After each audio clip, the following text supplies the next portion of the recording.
we're gonna go back in time. We're gonna go back to 1805, guys. And that's right, that is the HMS Victory. I've been wanting to come here, as many of you know, for maybe 20 plus years. And I've got a large model of this ship that was built by a man in Spain. Spent 15 years building it. You may have seen that on my live stream. I'll put the link up there, but check it out. And it's much bigger, much bigger than I had imagined. It's really hard to describe how big this ship is. Lord Nelson. Now, a lot of the ship is under renovation. And we're gonna walk through a good part of it, and I'm going to give you the story of the Battle of Cape Trafalgar, the most famous action of this ship. Look at that rudder. Oh my gosh. All original. It's interesting, the hull has like a bulbous shape on the bottom, I'm sure for ballast and ballasting. Look at the windows, right? And the stern. Of course, we're at the stern of the ship. Look at the detailing. Just amazing. They've got these hatches right here.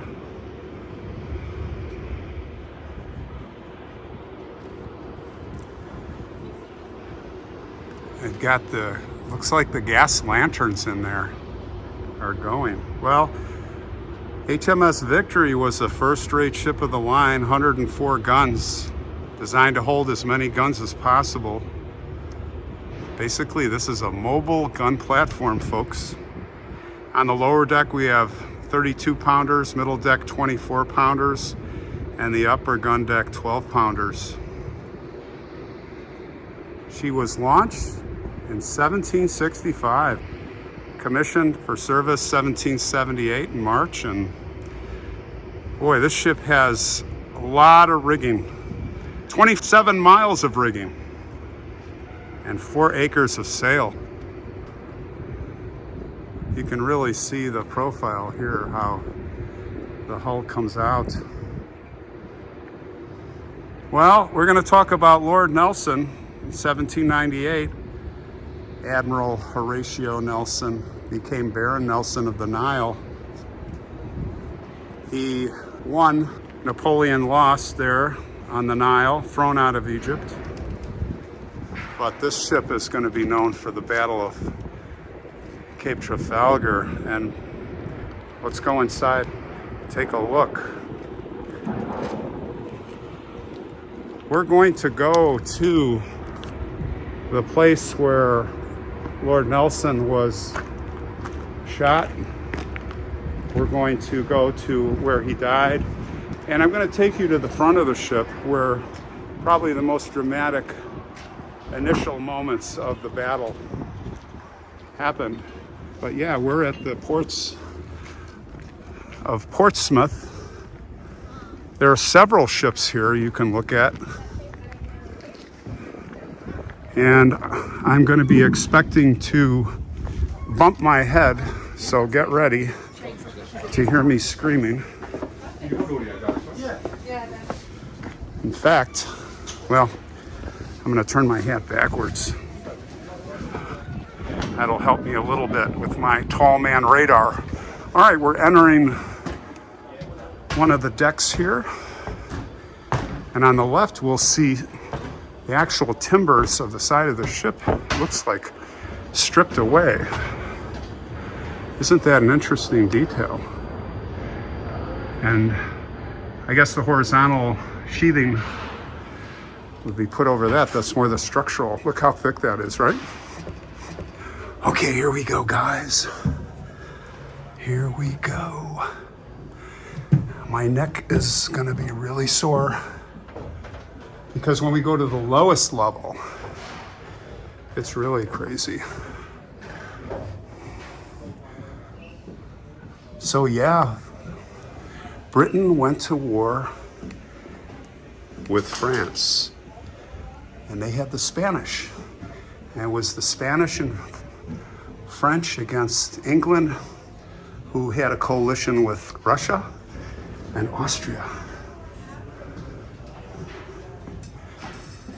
And Napoleon wanted to invade England, but the only way he could do that was by sea. He had superior land forces, much superior to the British. But we know that England owned the seas. So the only way Napoleon could do it is to get across the English Channel, right?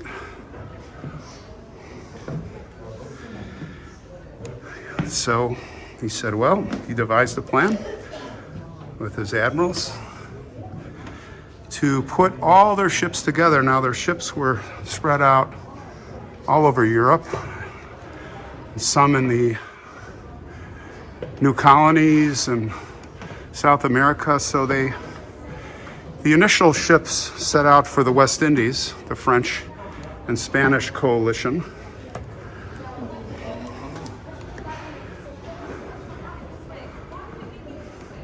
To meet up with more ships. Here's the ship's wheel. And I believe if this was the main one, this was destroyed in the initial stages of the Battle of Trafalgar.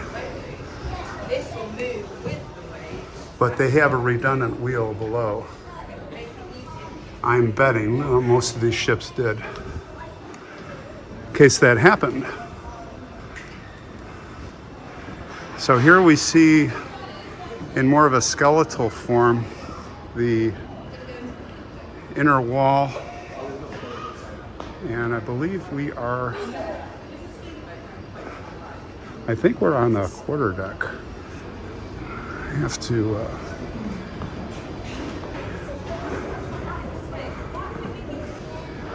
oh, here it is. I almost stumbled right over it. This is where Nelson fell, and we're going to talk about that. This is where he was standing. Just imagine his uniform on. So the English, Nelson, they, after all that, they're watching the French and the Spanish, but they were a little asleep at the wheel because the fleet, combined fleet going to the West Indies, got away undetected, and it was like almost a month later, and they're like, oh boy, where did they go? Nelson thought they went back to the Nile, Alexandria. And here you see the renovation work going on. Look at that. Craftsmen at work. That's great. Preserving history. So he went on a goose chase to Egypt.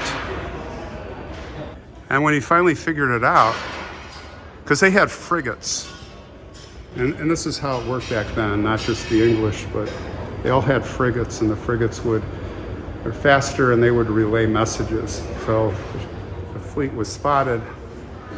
So Nelson was like a month behind, so he was chasing them. So it's a 5-week voyage across the Atlantic, and they pursue. And unfortunately, when they got to the West Indies, they had the coalition fleet. That would be, when I say coalition fleet, I'm going to be referring to the Spanish and the French together. They already left. They were assembled. So they missed them, maybe just by a few days. Let's go to the stern of the ship. I think that's a big, interesting spot.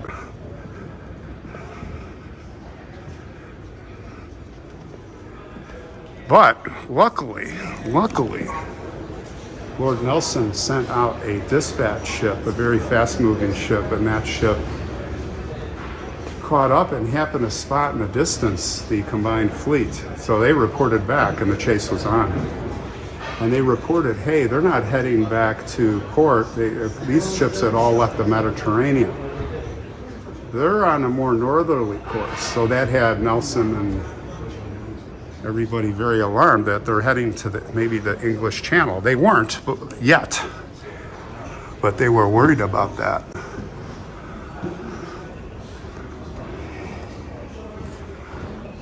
So now we're going to the back of the ship.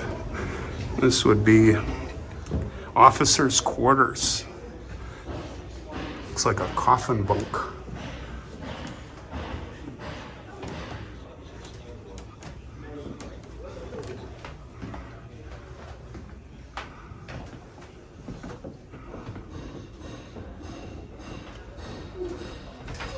So the French combined fleet, the French and Spanish, they went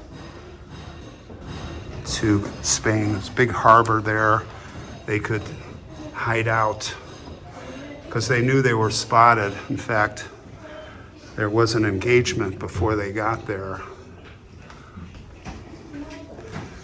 But there was a lot of fog and rain, and the squadron, the English squadron that intercepted them, they took 2 ships, maybe prisoner, or captured, I should say, prisoners.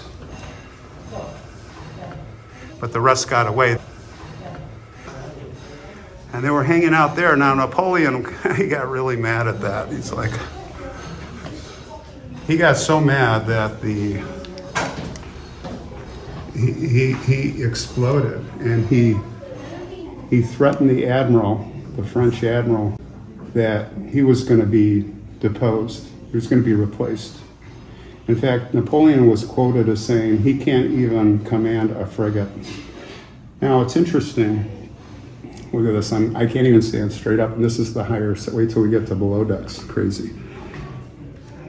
In war, and there's examples in all world wars or wars, where you have commanders that are timid and careful and too cautious. And you don't want that, and you don't want all the time a General Patton who's like on the other side of the scale. But it's better to have that.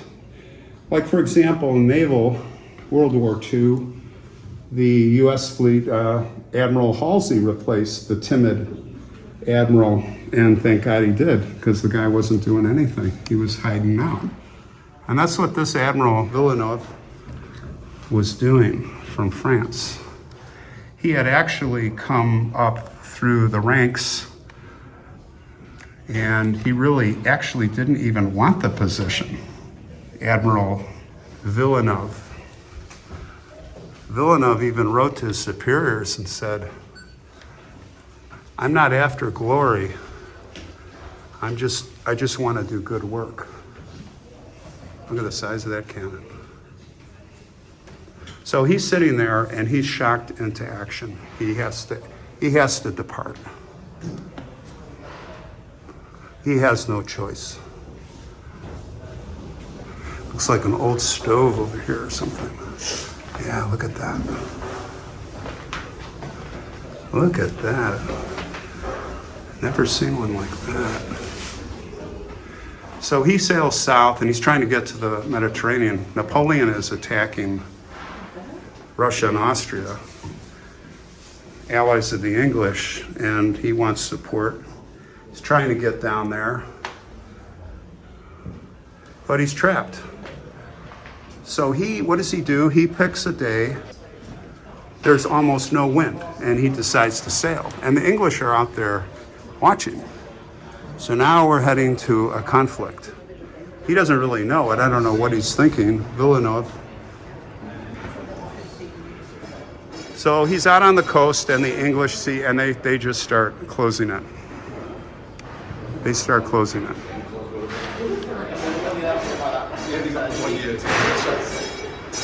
Now, the French admiral had the choice. He could fight, or he could run. And he decided to run. He decided that, well, think about it. I mean, you can't really blame him, because you have to understand that he had just come through a 5-week voyage through storms, right? In the Atlantic, the ships are battered. And then he had a battle, which he escaped. So his ships needed supply, and he had gotten some supply when he was in the harbor, but they were not in great shape. And by the way, the English were much better sailors, much better gunners. And if you look at the overall picture, the English had about 10 or 15% less ships. Maybe it was, I think they had close to 28 or 26 ships, and the French had like 32. Don't call me on the numbers, so something like that. But the English, the British, they knew that they were much better. And they were better trained, better seamen, better on the guns, like I said. So this was fine. So anyway, he's running back. There's almost no wind. Imagine everything's like in slow motion. And they don't make it. They're forced to fight. And the coolest part of the story, I think, this is Nelson, Lord Nelson. Lord Nelson is just was an amazing admiral. He was bold. He was the opposite of the French admiral. And he decided that he was going to not just, what they would normally do in a lot of the battles, the conventional way back then, is you had the cannons on the side and you would line up and trade broadsides and destroy each other. There wouldn't really be a victor. And Nelson's like, I'm going to win this one. And I'm going to go the higher risk but more aggressive move, and we're going to form columns, and we're going to attack them perpendicular like a pincer and break up their formations.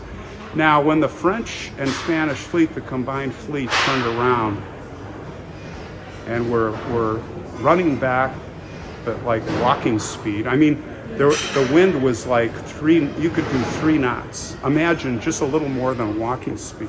So everything's like frozen in slow motion. Oh. And they're trying to get back. The English are moving in, and Nelson is forming 2 columns. And he's leading one, and when I say column, I mean the ships are stern to bow, like a line of 15 ships, straight line. And there is 2 columns. The other one was Collingwood. He had the Royal Sovereign. So Royal Sovereign is running 1 column. There's Victory, and they're going like at this, they're miles out, and they're attacking. Now, the French and the Spanish, they're in kind of disarray. Their formation that they had when they did the turnaround got fragmented. That's a big part of the story.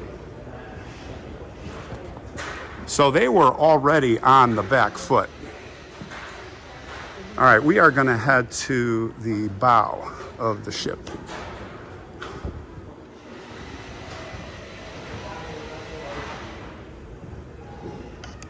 So they're already on their back foot, and they're trying to get away, and the English are coming in like 2 massive spearheads. And here they come. And there's really nothing they can do now. They're going to have to fight. So imagine you're Lord Nelson. You're on the Victory here. We're at the bow. And we are heading straight for the combined fleet. And you could be standing, and I'm sure Admiral Nelson was standing right here. And just imagine out there a line of ships shooting cannons straight at you. Well, there were 2 factors that were going in favor of Nelson and Collingwood. Is that one was that the ships that were shooting, they were really bad shots. They weren't as good as the British. Number 2, the wind was going this way, so that meant the broadside that they were shooting is rolling their ships, so that made it extra hard for the French and Spanish. And again, I got to emphasize, imagine you are going at a little more than walking speed on this giant ship. It's like you're frozen, and you're just watching these ships shoot at you.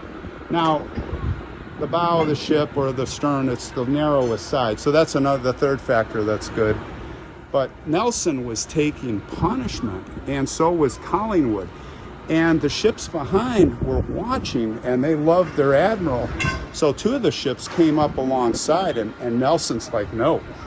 They're trying to protect him. They're trying to take the punishment. Nelson's like, no, stand down. Send him back in the column. Brave guy, man. This guy, you're gonna wait till he's amazing.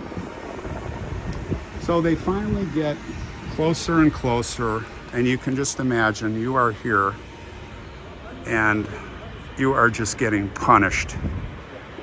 Just getting punished. You know, when I say stand here, you look down, and this wood right here is most likely the original timber that parts went through this actual conflict. So they get close, and finally Nelson picks the right ship, that is the French admiral's flagship, and he goes right for it. Collingwood actually would be first to intercept, and again, as you go by the stern of the ship, they shoot, they're shooting this way or this way, and basically if I'm going through, I'm looking here and I see the stern of the ship going that way, the French ship, those windows in the back, right? And they just let loose. And they had double shot. They had loaded all of their cannons here on board with double loads. So they just pummeled the ship. And Collingwood, the same thing. But the problem was that once you engage like that and you get into the fray, you're by yourself because all your ships, they're back. They're behind you, going at walking speed. They're not coming for 20 minutes, one by one by one. So you've got to hold out. And you're surrounded in a melee, a slow motion melee of French and Spanish ships that are shooting at you. I don't know how they made it, but they did. Well, there were two kind of heroic ships that came along. One was the HMS Africa, captained by Digby, and he had gotten out of formation and lost initially, and for safety, Nelson had told him to withdraw, but purposely not hearing the orders, quote unquote, Digby turned around and came straight into the battle, and he ended up amongst the vanguard of the combined fleet, and he took a pummeling, but he kept going, trading shot. And this is what I'm talking about, the amazing bravery of these guys. Meanwhile, the HMS Victory here, they're getting caught up, and they end up tangling with a ship called the Redoutable. And the Redoutable has Marines on board. Now, the French Marines are trained to fight, and of course, but they're also trained expertly to board ships. And as these two ships tangle up, the Redoutable and the HMS Victory, they're getting ready to board. And if they board, this ship is doomed, probably. And then, at the last moment, out of the smoke, comes the HMS Temeraire. The Temeraire is a 98-gun warship, and it comes out of nowhere. And it blasts grape shot right across the deck of the Redoutable. And it wipes out almost all of those French Marines. And time after time, those situations, as one by one, more and more of the British ships were now entering the fray, and they were just destroying the French Armada. It was an Armada no more. And now the surrender flags were going up on many of the French ships. 6 of the French ships saw that they were losing the battle, and they slinked away. In fact, one of the Spanish ships, their allies, actually the British sailors, they said, "Let us loose, we'll sink them." They were so mad. They were so mad.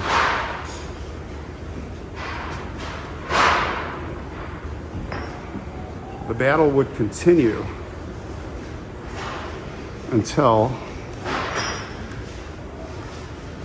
from the mizzenmast high up on the redoutable there was a sniper, and he took aim right here. Lord Nelson was standing right here, and he was told not to put his uniform on, he'd be a target, and he said no. And the next thing you know, a musket ball entered his shoulder from the sniper and went to his spine. And the words that he said, "They finally got me. I am dead." But he wasn't dead yet, but this is where it happened, right here. So we're gonna go down to the bottom of the ship. I'm gonna have to walk like, almost like a hunchback. Gonna get my neck ready. And we're gonna see where they took him and what happened next.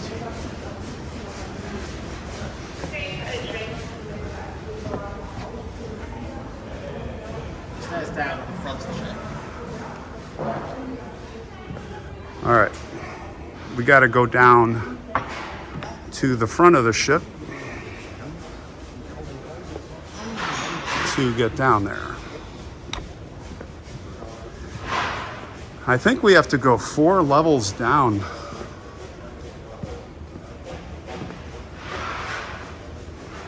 So yeah, Nelson, let's see here. Oh, there's the stair. So they take Nelson from there, which is the quarterdeck. And here we go. Go very slow here, guys. They take him down, all the way down to the quarterdeck. He's like heavily, mortally wounded, but he's not dead. And they get him down there, and he's asking for reports. He wants to know what's going on in the battle.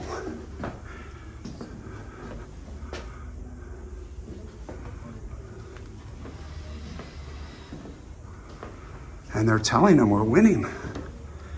And he's encouraged. He's hanging on to life, dear life, but he's encouraged by his officers, their confidence. But his officers are sad. They're devastated because they know this is a mortal wound to their Lord Nelson.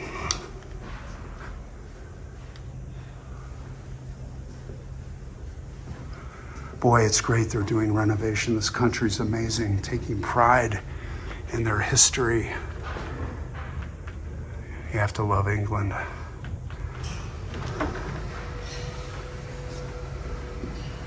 So here's the smaller guns. They're not small.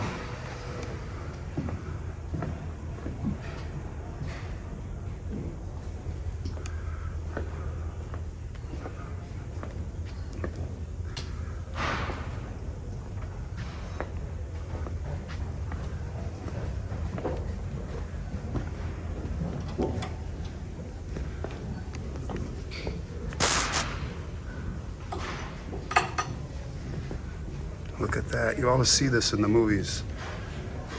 And all the guys down there, the prisoners. I know that's not what this is, but that's what I always imagine when I see this. The prisoners. All right, we're gonna go down another deck here. Very carefully. Very little headroom. Look at this.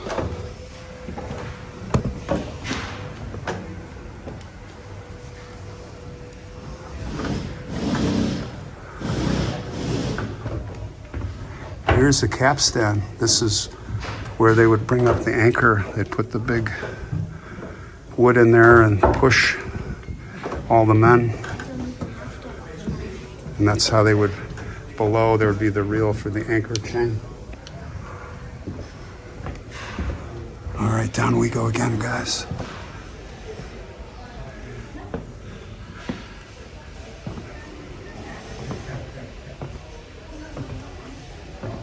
So he lay down here on the floor. And he got those reports.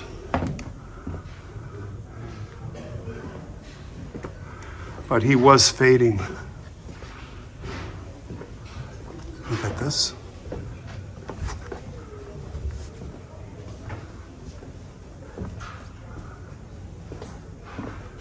Interesting.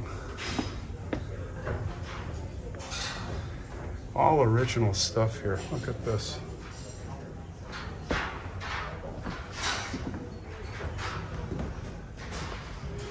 And you look up and these are the original timbers, beams, massive beams. Look at that.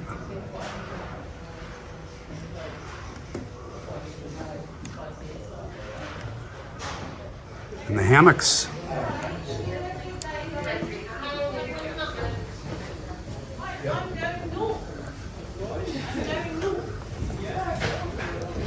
Can you imagine being in here and the ship is rolling in a storm?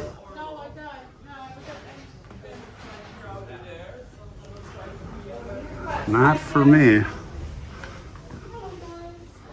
They brought him all the way down here. This is where he died.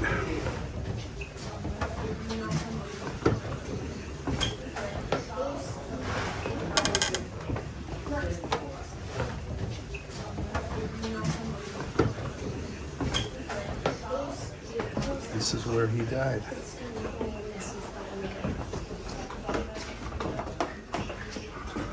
Here's the stores, like where they would store the food.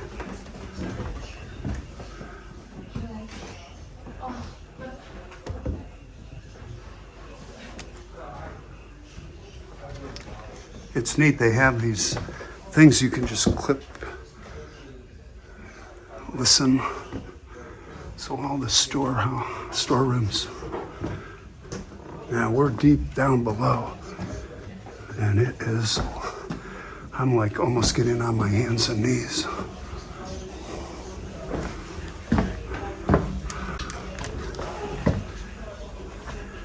Here's doctor's implements. They didn't really operate on him. They were just trying to comfort him.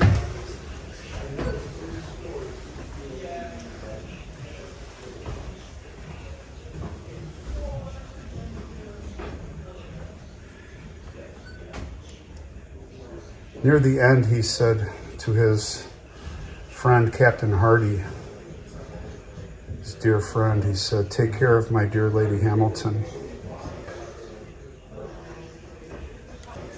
And then he said, "Kiss me, Hardy." A few moments passed, and then he said his last words.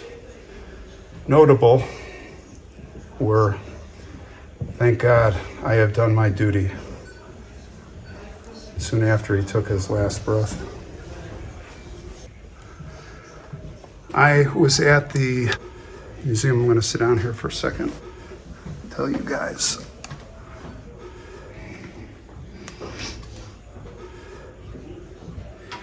I was at the museum, I think it was the Royal British Naval Museum in London, I can't remember, but I got permission there. This was when I was here 6 or 7 years ago to take imaging photographs of Admiral Nelson, Lord Nelson's jacket, where you can see the musket ball hole.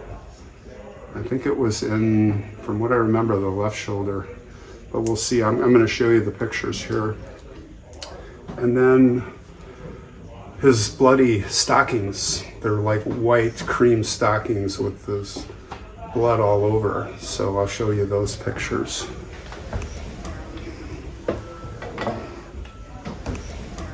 But yeah, those were his last words. And it is here in this little corner where he died, right where this lantern is. Right here.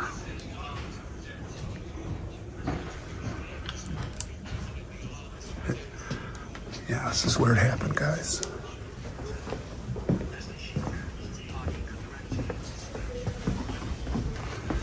Just imagine the blood-soaked floor. And they put this lantern here. It's kind of like the last light of Nelson where his soul left his body.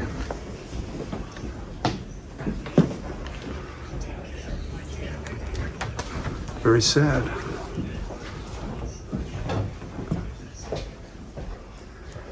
Well, they brought him back in a barrel filled with brandy. They lashed it up there to the main mast. This is probably a keg, not the keg, but it would be probably this size that his body was preserved in, being brought back.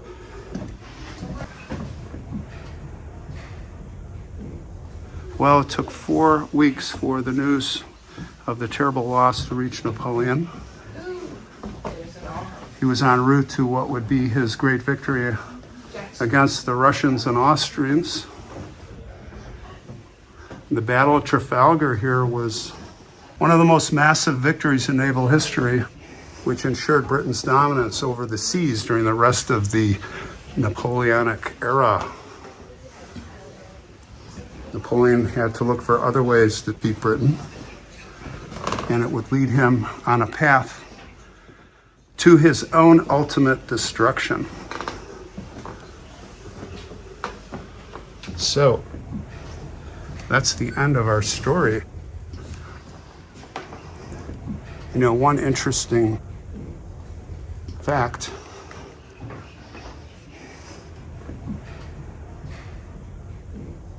we'll share as we make our way to the exit. Thank you. You would like to go out, early out? I'm still okay, thanks. Are you still okay? Yeah? Yeah. Hi. I did message you. One interesting fact Did you message me? Oh, Yeah, I messaged your workplace, but yeah, there's no. I wanted to share was that the British Navy basically would go unchallenged. Well, until just over a century later, the Battle of Jutland, which did not fare well for the Brits or the Germans. There was no real winner, but it was quite a bad battle. Both lost many ships in that battle.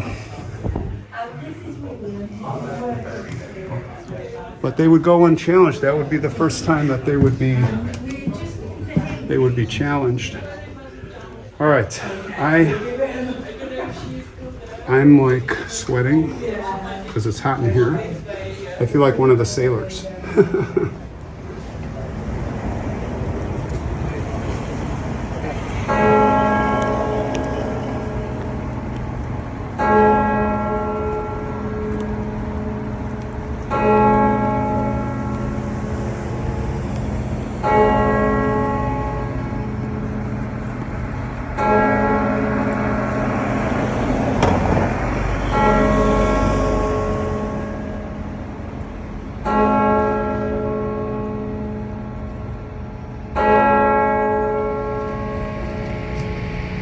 This is St. Paul's Cathedral in London.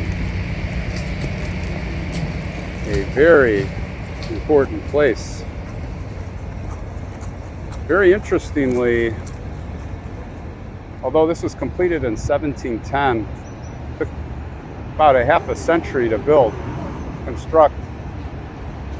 It was 604 AD when the first church was here. 604.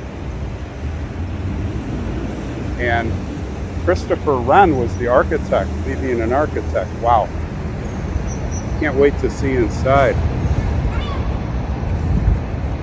Yeah, this was the mother church and is the mother church for the diocese here in London.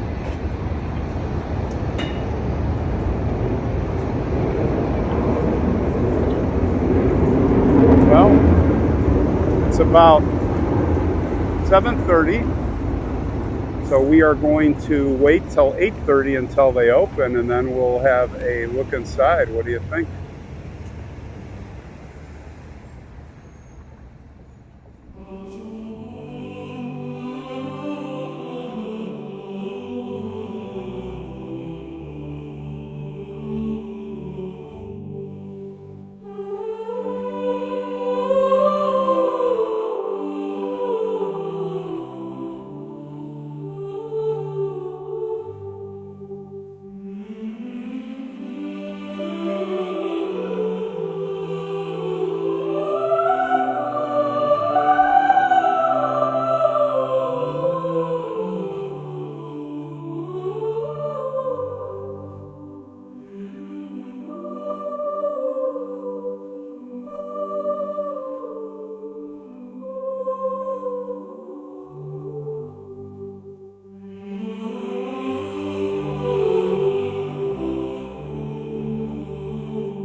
guys, we are in the crypt, and this is the tomb of Lord Nelson. And in that, the coffin that was actually made from the ship, the Battle of the Nile that he won, the Lorient, which Grand Gun Magazine blew up. And they took the mast, and it was a gift. It was a gift.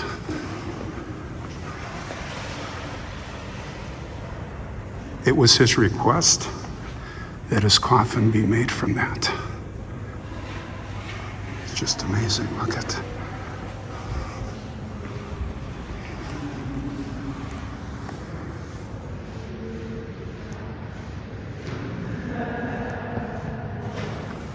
Impressive.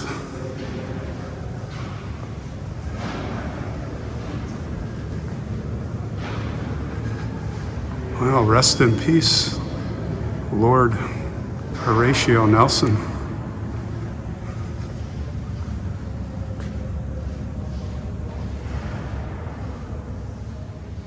We're back. Hey, everybody. Well, I just wanted to share as a little extra material here some of the other memorials and tombs that I saw down there when I was at the tomb of Lord Horatio Nelson. Quite an interesting place. And going back to the ship, that was quite a walk and quite a story. Of course, there's much more to the story of Lord Nelson's life, Horatio Nelson, and also the other battles and the Battle of the Nile. And particularly, I just touched on his affair, and that in itself is quite a remarkable story. It's very sad what happened to Lady Hamilton when he died.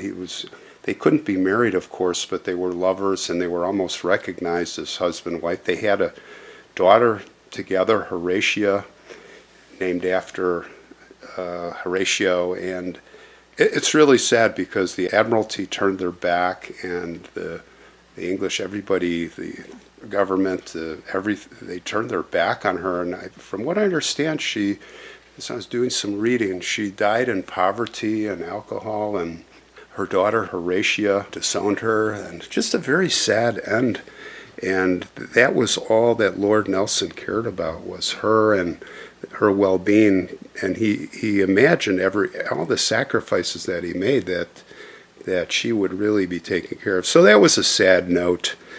But getting back to the cathedral, St. Paul's, oh my gosh, it's really hard to explain how amazing this place is unless you've heard this kind of stuff before, unless you're there, unless you see the Grand Canyon, you can't describe it. It is like that. You stand, you look up. I looked up at the ceiling way, way up, and the domes and the artwork and the arches and the vaults, and you say, how in the heck, the 1700s especially, how could the scaffolding, and how could they get up that high and make these huge spans column free? And it's an amazing feat of engineering. It is breathtaking if you go there. So when you go there, so let's go down, let's talk about the vault, the crypt down below. So when you come into the cathedral and you walk up the main aisle to the altar, and you take a left, and there's a corridor that leads to stairs, and there's wide stairs, and they go down, way, way down. And it's a host of memorials and crypts of famous people. And I keyed in on a couple of them. One, I noticed in this chamber there was this man. His name was Richard Bourke. He was the 6th Earl of Mayo. I believe it would be from Ireland. And this was a memorial. He's actually not there. He's buried at St. John Church, Johnstown County, Kildare, Ireland. But he was entitled the Earl of Mayo in the peerage of Ireland. Now, he had an interesting story. He was assassinated. So he was serving as the Viceroy of India. This was in January of 1869, and late January of 1872, he engaged in a state visit to Rangoon and Malmen in Burma. and his wife came, the lady, and they were received with great splendor and ceremony. And on February 2nd, he hosted a grand ball, and on February 5th, he visited the Andaman Islands, where he planned to inspect the infamous penal settlement at Port Blair. Now, these islands were used as a British penal colony for convicts from India, both criminals and political prisoners. Now, he did not plan to stay longer than a day, and he was actually there mainly interested in prison reforms. It's kind of amazing. Improving the welfare of the prisoners. So he's doing a good thing, but in the shadows there was a dark figure waiting. His name was Sher Ali Khan. And this guy was, well, they described him as a very muscular built man. He had served in the Peshawar police, I believe that's India, and he had been condemned to life imprisonment. I believe it was hard labor. They called it penal servitude. Kind of like you'd be, you're taking, well, you're like a slave, taking orders and labor. And he was very mad and resentful. He had committed a murder in British territory of the northwest frontier, and of course he said he was innocent, and he just stewed and festered on this. For the revenge for this harsh sentence, he actually planned to kill two of the government officials, the superintendent and, of course, Lord Mayo, the viceroy. And since he was confined to the island, prisoners were not like locked up in their cells. I guess they roamed around a lot, so he was adjacent to the Lord Mayo, and he got his opportunity. It was 7 p.m. on February 8th, and Lord Mayo had almost completed his inspection of the penal settlement there at Port Blair, and he was returning to his boat, and his wife, Lady Mayo, was there. She was waiting, and all was good, and all of a sudden this guy, this Sher Ali Khan, he jumps from the dark shadows, and he gets behind Lord Mayo and grabs him and stabs him in the neck, and I guess he hit the artery, the main artery, and Lord Mayo quickly bled to death right there at the scene. He was only 49 years old. Of course, Khan was immediately arrested. There were 12 security men there, and they sure didn't do a good job. They did a good job arresting him, but everything was pretty lax, unfortunately. Now, this made huge news in Britain. Even Queen Victoria was outraged, and I think it was in her diary. It really affected the country. Well, this guy, this Khan guy, was immediately condemned to death. He was taken to this place called Viper Island. There was this infamous prison there. There were a lot of these islands, like Devil's Island, and you go to Australia too. Just the stories, we could go on, but there was a warden there. They had several wardens, but I guess one in particular, it was feared. It was called the Black Mamba. Well, it is there. These prisoners were typically chained together. They were confined at night by chain running through the coupling of the irons around their legs. Could you imagine just living like that? Well, anyway, that's where they hanged him. They had the gallows on Viper Island Prison. It was March 11th, 1872, and they hanged the culprit Khan. So looking around, backtracking a little bit towards Nelson's tomb, which is kind of in this rotunda, you remember from the video, surrounded by columns. And if you go off to one side, there's this memorial and this really amazing bust of Lawrence of Arabia. Remember him in the movie with Peter O'Toole? Lawrence of Arabia, 1962. I'll never forget that movie. And that's probably how we know about this guy, is the movie really made him famous. So around the world, I mean, in England, he was very, very famous. He had attended the City of Oxford High School for Boys, and in 1905, 17 years old, he runs away from home. He joins the army, and he's serving with the Royal Garrison Artillery at St. Mawes Castle in Cornwall, and his father tracks him down and had him discharged and brings him home by his ear, brings him home. And anyway, he's getting older. He's getting his 20s, and he's fascinated by archaeology. He's always has been fascinated. And in December 1910, he gets on a ship and he sails to Beirut, of all places. He got there and he was focused on being a field archaeologist somewhere, and he probably picked the Middle East because of all the amazing finds they were starting to make. So what does he do? He adapts. He studies the Arabic language. He worked at the British Museum's excavations in northern Syria and then in Iraq. And he just traveled around the area, and he lived as an Arab. He wore their clothes, he spoke their language, he learned their culture, and this would prove invaluable because there was a war coming, World War I, 1914. And of course, like many other young men, he joined the army, and he was posted to military intelligence department in Cairo. So there he is, he's still there. And in 1916, the Arabs rebelled against the Turkish Empire. It was a German ally, and Lawrence was sent to Mecca on a fact-finding mission. Well, he just didn't find facts. As usual, he would exceed his orders. His knowledge of the language and culture let him really weave into the society and work directly with the leaders, the Arab leaders.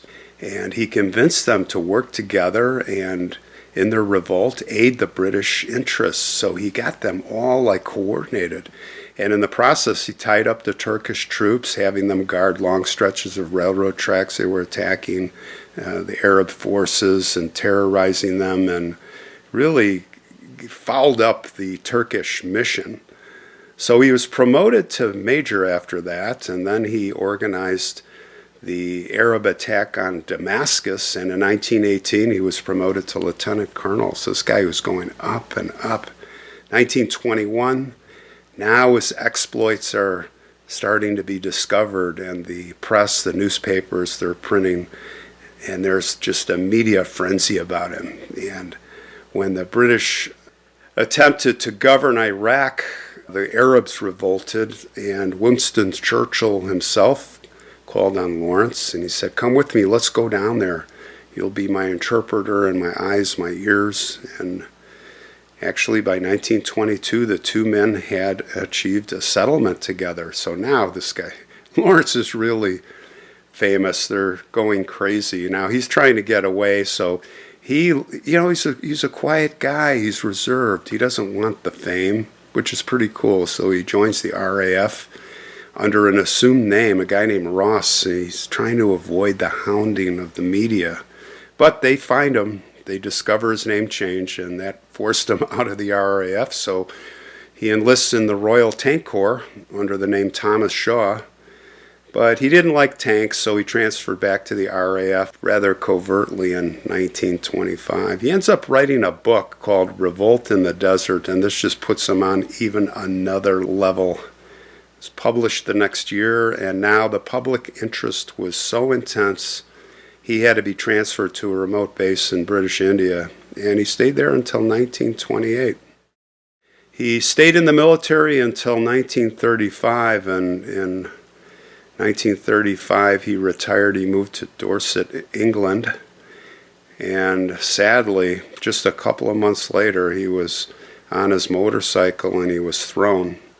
Suffered severe head injuries, and 6 days later he died. He never regained consciousness. Lawrence was only 46 years old. He'd never married, so he was buried with his cousins and close friends at Morton Cemetery in Dorset. In the Frampton family plot. No, not Peter Frampton. Well, maybe Peter Frampton's related, but it's the Frampton family plot. So that is the story of Lawrence. Now, as you walk across the outer part of the rotunda, these little corridors adjacent to Lawrence of Arabia's bust, you'll see this relief. It's amazing relief, and it's the relief of Florence Nightingale. It's a relief sculpted out of marble and alabaster. And as you look, she's holding a glass of water in her right hand, and she's tilted over a bedridden, wounded soldier. It's a soldier, actually, the bandage on his head. So this memorial here is the work of the famous English sculptor and painter Arthur George Walker. He lived until 1861 to 1939. And this work was created in 1916. They had a big ceremony down there for her. Of course, she's not buried there. It's not her tomb, just a memorial. She's buried in her family tomb in East Wellow, Hampshire. Florence Nightingale, a little bit background on her. She was a pioneer modern nurse and author. She is a leading advocate in her day for improving medical care in hospitals, infirmaries, and battlefields. And it's really battlefields where she made her mark. And the standards are still being used today that she set currently. So at 17 years old, she decides to dedicate her life to medical care and speaking out and education. And the healthcare conditions in England were appalling. And in the war, just really, really bad. Now, we're not talking World War I. It was really in 1854 when they were involved against the Russians, the Crimean War, and she was involved in that, and these soldiers were dying. It was deplorable, the really basic and Spartan. So the Minister of War, Sidney Herbert, appoints Florence to oversee the care of the wounded, and she arrives in Turkey with a company of 38 nurses, and they go to work, and she just starts building from scratch this amazing practice and physical locations where they could bring the soldiers and get treatment, and really inventing the standards, not setting the standards. So the nurses worked as assistants, not just physicians, but they raised the morale of the soldiers. They actually acted as bankers. They would, like bankers, they would send the injured men's wages home. They wrote letters to their families from dictation. They were reading to the wounded, and they were like psychologists too. And Florence became known as the Lady with the Lamp, and she got that name because she would make her rounds on horseback at night, and she had this oil lamp to light her way, and they would see her in the dark coming and going. And yeah, the Lady with the Lamp. So at the end of the war, she returned home, and she actually received a large amount of money from the public in gratitude for her efforts. And she had a lot of money already. She's from a wealthy family. Her father would give her a monthly allowance, and all that money she put together and established the Nightingale Training School for Nurses at St. Thomas Hospital. St. Thomas is in London. And this really put nursing on a whole nother level. Now became a respected profession like it is today. And she lived till 90, died in 1910, August 13th, 1910, and she was pretty old. She was bedridden and blind by the time she died. And she passed away while sleeping at her residence, which was at 10 South Street in the West End of London. They buried her. They buried her at the cemetery. She had the opportunity, and they call it the option, to be interred at Westminster Abbey, which was the kings and the queens. I mean, this was the spot to be. But she wanted a simple private funeral. She wanted to be at her family plot, which was next, with her parents at St. Margaret's Churchyard. Yeah, that's what she had done. She did not want to be at Westminster Abbey, which I did tour, by the way. Very amazing place. I have to say, compared to St. Paul's, was a much better experience at St. Paul's. Westminster Abbey's an amazing place, but I really think they've got a problem there with overcrowding and selling too many tickets in a short, you have to buy the tickets way ahead of time. Which makes you think they're going to space it out, but it was shoulder to shoulder in there. I had to get out. But anyway, not to get too distracted, she's at St. Margaret's. She's with her parents. The pallbearers at the graveside were 6 British Army members. And even though she specified she only wanted 2 persons to accompany her coffin, one very basic. The final ceremony they had, she just wanted them to sing one religious hymn, and that's it. However, when the word got out, the people came, and on burial day there were thousands lining the roadway and filling the churchyard, which I think she would look down and probably appreciated. So then as you walk out of this area of Lord Nelson, the rotunda I'll call it, you walk down the corridor, and you could just spend hours down there. It's just amazing. All of these amazing sculptures down in this crypt and memorials and tombs. And I found an area off to the side down by, I think, what was a chapel. And there were a lot of chairs, and I believe there was an altar, but there is the tomb. He is there. Architect Christopher Wren. Of course, he is the architect of St. Paul's here, and he is renowned architect, scientist, astronomer. I mean, just a brilliant man. When he was young, he spent his childhood at Windsor Castle with the future Charles II. He was a playmate. Now, physically, Wren was a small and frail kid, but he loved to learn, and he was genius. He began drawing at an early age. He was fascinated by science, and by 1646, before he even entered the university, he was experimenting with sundials and making models of the solar system, if you can believe it. So he entered college in Oxford in 1649. He received his degree in 1653, and within 4 years, he was professor of astronomy at Gresham College. And in 1661, he held the title at Oxford. And then he started doing amazing buildings, designing. After all of that, come on. Of course, his crowning achievement, 1666, this was in the wake of the Great Fire, which destroyed a good part of London, pretty much destroyed London. He was appointed surveyor of the King's Works, and he replanned the entire city of London. He was the guy. He supervised the building of 51 churches. And then he began plans for rebuilding St. Paul's, which again was going to be his crowning achievement. Just amazing.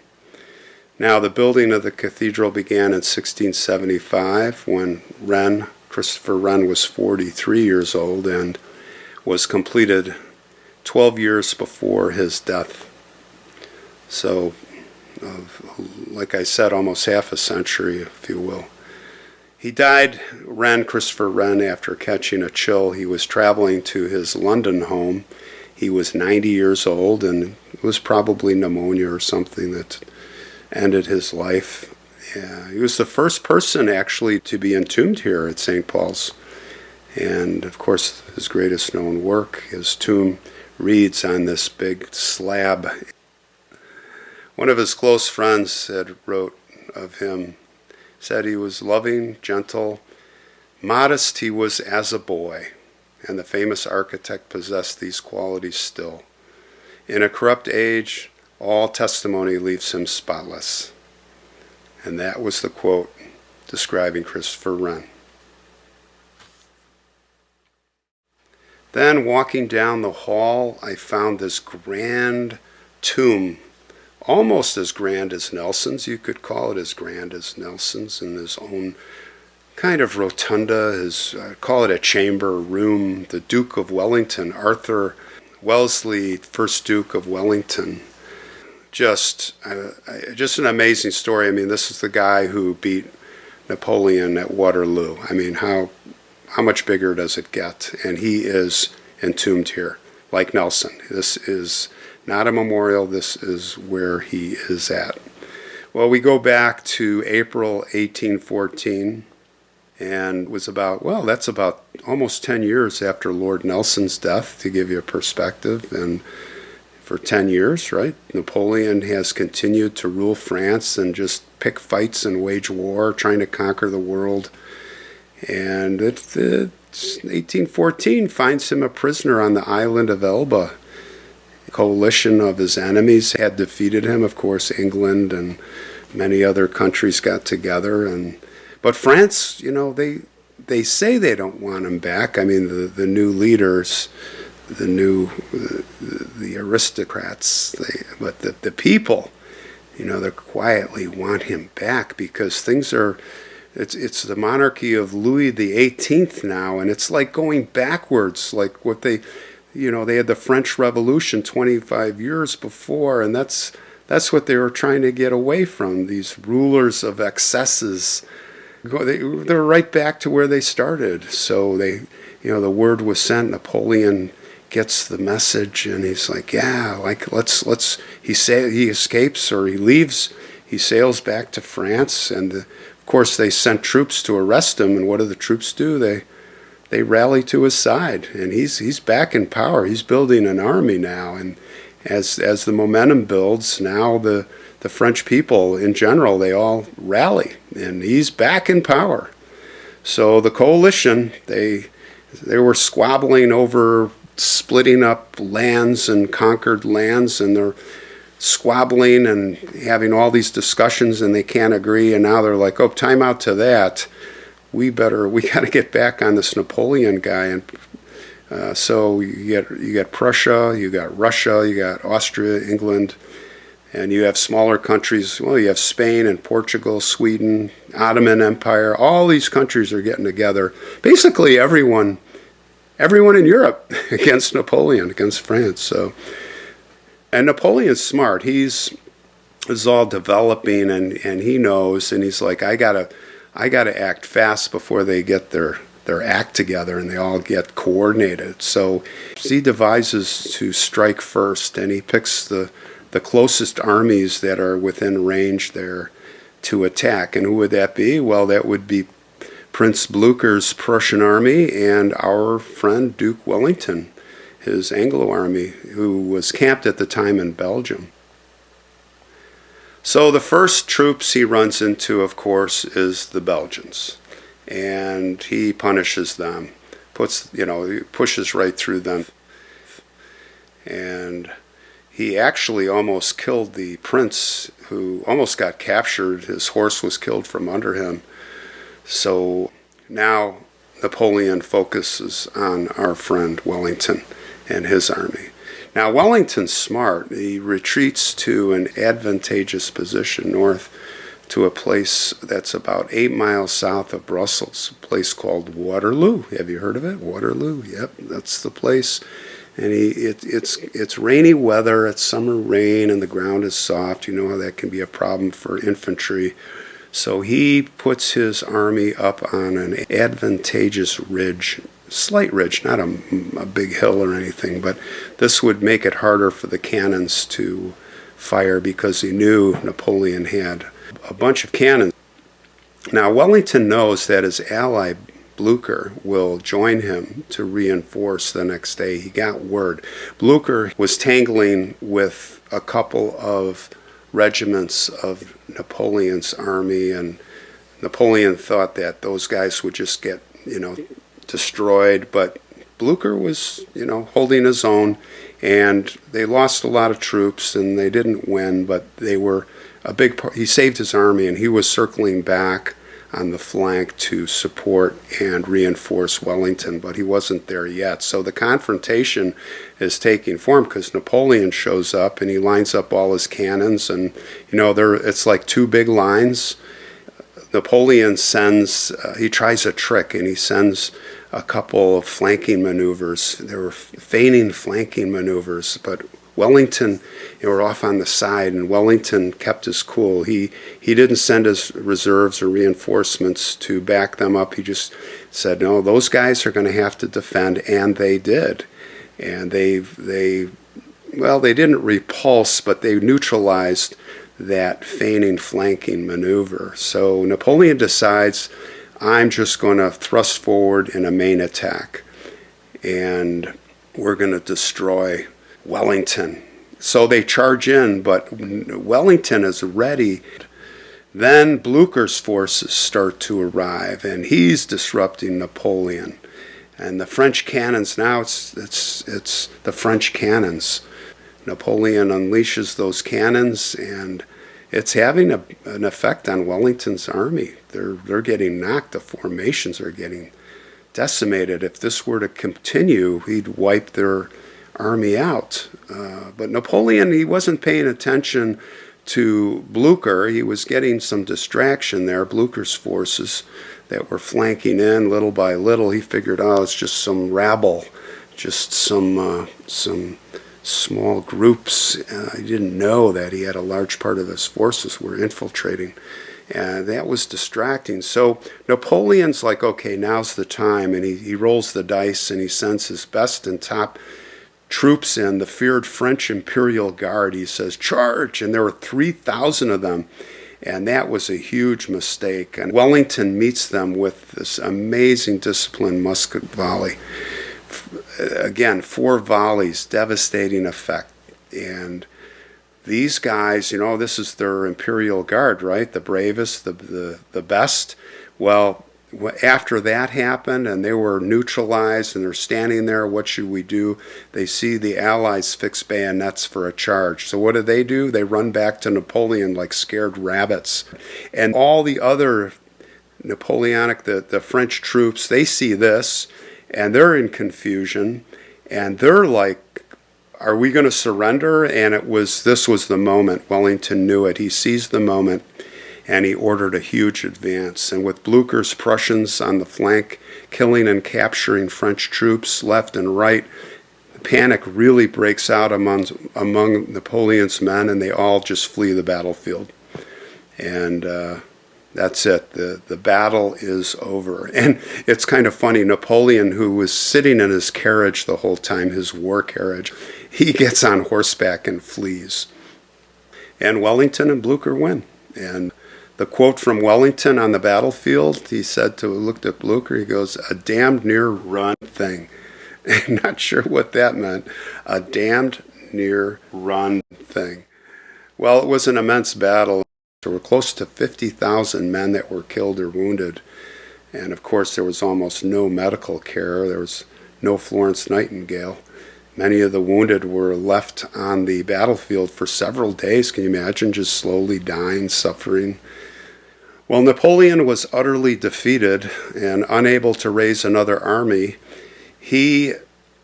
Now this is what just blows me away about Napoleon, just the arrogance of the guy. I remember reading where he surrendered. He wanted to live in England. He's like, you know what? I want to live in peace in England, and the English are respectable, and they'll respect me. So he literally gets on a boat and surrenders to the British. The British, they're kind of closed-lipped. Like they're closed lips. The captain on the ship is, oh, here he comes. And he comes over, and he gets on the British ship to be, yes, formally taken prisoner, but really it's like, I'm just going to be a subject and servant, and I'm going to live quietly. No. They didn't put him in chains, but they locked him in a room, and he's outraged. What are you doing? And this whole thing, the bottom line is he ends off on St. Helena Island to wither away. No escape this time. He dies 6 years later. Well, getting back to Arthur, 1st Duke of Wellington, he sat, after his career continued, he would sit in the House of Lords basically the rest of his life, and he served as Prime Minister of Great Britain from 1828 to 1830, and they had a lot of nicknames for him, one of which was the Iron Duke. He died in September of 1852. He had a series of seizures, they say. And this is where he lies, right down the hall from Lord Nelson, 2 amazing heroes of England. Now, one thing in closing on Lord Wellington, I thought it was interesting on his personality. Just a few things to share. They say he always rose early in the morning. He could not bear to lie awake in bed, even if the army was not on the march. And when he returned to civilian life, this is the part that I found interesting, in 1815, he slept in a camp bed, reflecting on his lack of regard for creature comforts. So It's kind of like the Count of Monte Cristo, right? Reminding me of where, he couldn't sleep in a bed after that whole prison thing. He had to sleep on the floor. But anyway, he was renowned for the quantity and quality of wine that he drank and served. Now, he did care for his men. He shed tears after Waterloo. He was given a list of the British who had fallen. Now, this is interesting. He came to enjoy the company of a variety of intellectual and attractive women, and had many liaisons, particularly after the Battle of Waterloo. Of course, he got super famous there, and all the women were swooning. So he had this ambassadorial position in Paris, and imagine, so I'll cite a few. In the following days of Waterloo, he had an affair with the notorious Lady Caroline Lamb, who was sister of one of his severely wounded officers and favorites, Colonel Frederick Ponsonby. He also corresponded for many years with Lady Georgiana Lennox, later Lady de Roux, or Ross. It's R-O-S. She was 26 years his junior and daughter of the Duchess of Richmond, who held the famous ball on the eve of Waterloo. So he was probably with her too. So the British British press, that is, they were lampooning his lover's side or the affairs of this national hero. And very interestingly, in 1824, he received a letter from the publisher offering to, "I will refrain from issuing an edition of the rather racy memoirs of one of your mistresses, a Henriette Wilson, in exchange for money." In other words, he was extorting Wellington, and it said that the Duke promptly returned the letter after scrawling across it in big letters, "Publish and be damned." 4 words, "Publish and be damned." He had refused to be the subject of blackmail in probably the strongest language possible for those days. But yeah, here we are. We're in this crypt, and of all that stand out, it has to be Lord Nelson and Wellington here as the 2 top national wartime heroes, right? There it is, everyone. I hope you enjoyed the overall presentation and this little extra chat here at the end. I thoroughly enjoyed it. I love that you guys are interested and love history like I do, and this trip in England is just being amazing so far as I continue on getting up towards Scotland. And yeah, I'm gonna close it here, and you all stay safe out there, and I hope you enjoyed this presentation. All right, stay safe and take care. I'll see you soon.